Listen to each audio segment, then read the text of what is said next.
I'm an illustrator in 12-step recovery, and I go by the name 12 Drawings.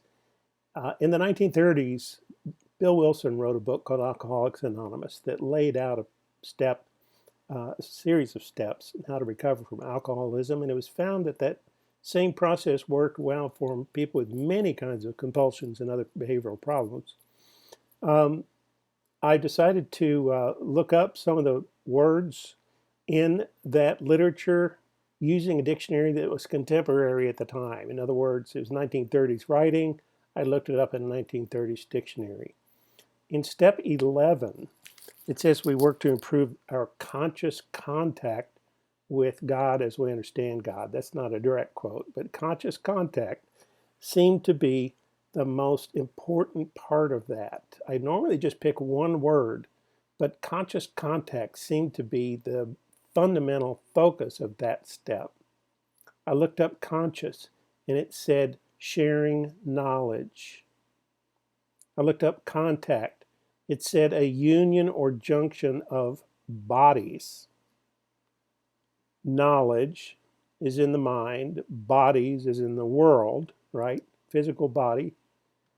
And I reflected on, well, what would it look like to improve my conscious contact with God?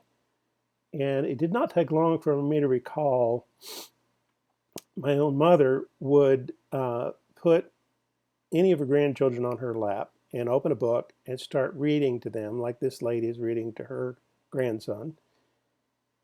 And no matter how hyperactive that child was, it was amazing to watch how much they would calm down as she began reading in that calm, soothing voice and pointing at the picture and saying, you know, where's the cat? Where's the cow?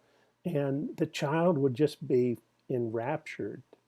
But I think she understood part of that was the talking about the book, but I think she understood part of it was the contact of bodies, the feeling of being secure, safe, loved that comes from being in contact with someone who cares about you.